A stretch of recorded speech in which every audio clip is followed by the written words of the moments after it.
close up tayo. Kahit inaano mo siya, hindi ka tumitigil, kinikim-kim mo lang guys mo. Kaya nung sinabi sa kanya ng father, sige na Rodo, nag-push and pull kayo yung dalawa para nag-ano ka.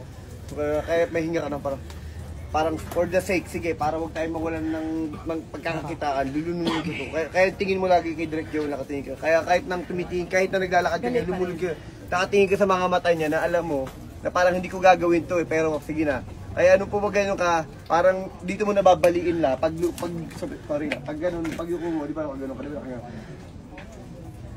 yung sa yuko mo ganun, parang doon ka bumali, parang dito yung awa, para pag naano mga to, ay, di ba parang ganun. Tapos biglang pitik yun, pag ganun mo ng bato, pag di mo ganun, ito yung, pag ganun, parang ito yung unit na ano. Tapos okay yung ginawa mo ha, pagkapukpok mo di ba ito, tapos direct babalambutan naman to eh, batuhin mo siya.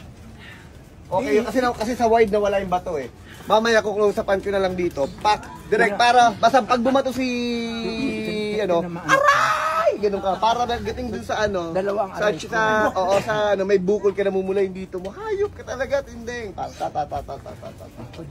Nasaan to na dito? Galing Jomel na po, Diyos ko.